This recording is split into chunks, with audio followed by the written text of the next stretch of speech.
Imagine standing in a swamp so hot, you can barely breathe, the water is silent.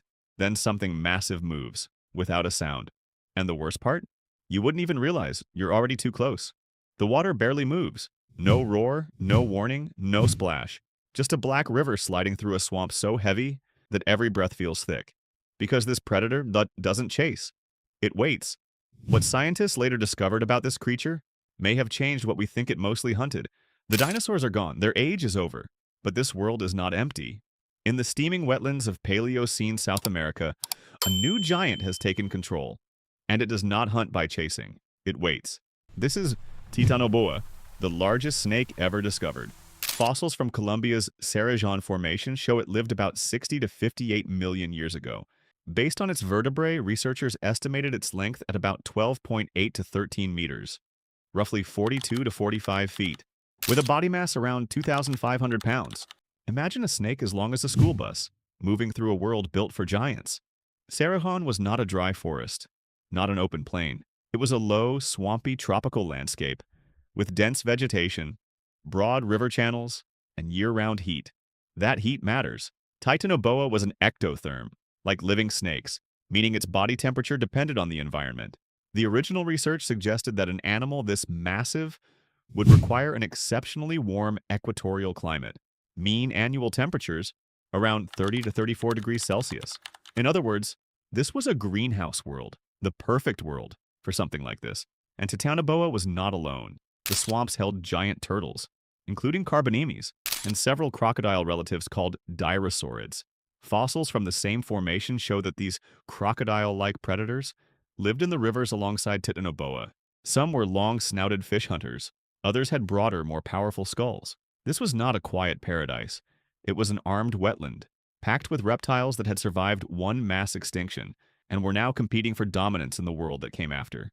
Now picture the surface of one of those rivers at dawn.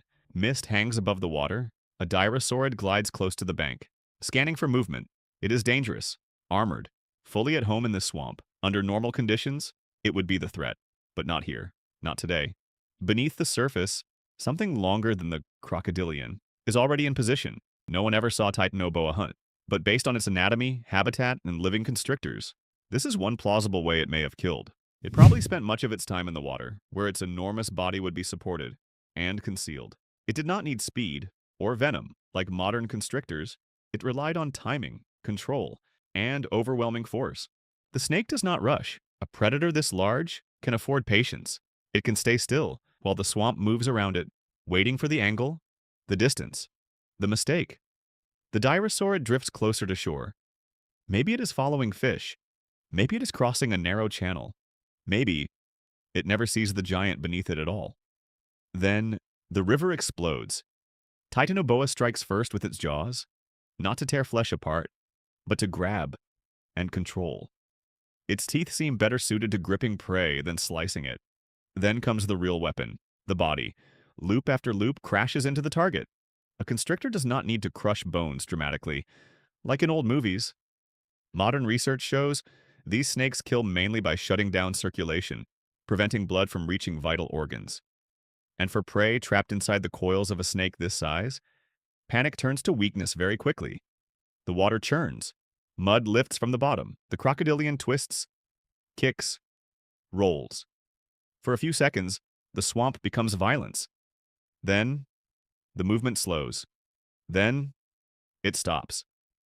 If something like this happened, and this is a reconstruction, not a direct observation, Titanoboa would likely have won, not because it was faster, but because it was bigger, heavier, and built to dominate in close quarters.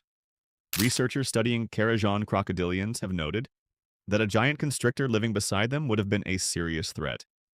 But here is where the science becomes even more interesting. For years, Titanoboa was imagined mainly as a crocodile-eating super anaconda, but later skull material suggests something more unusual. Titanoboa may have been especially adapted for catching fish. Its skull and its teeth differ from those of living boas in ways researchers have linked to piscivory, fish eating, which changes the picture. This giant may have spent much of its life hunting large freshwater prey in rivers and swamps, with attacks on other reptiles happening more as opportunity than routine. And that makes Titanoboa even more impressive.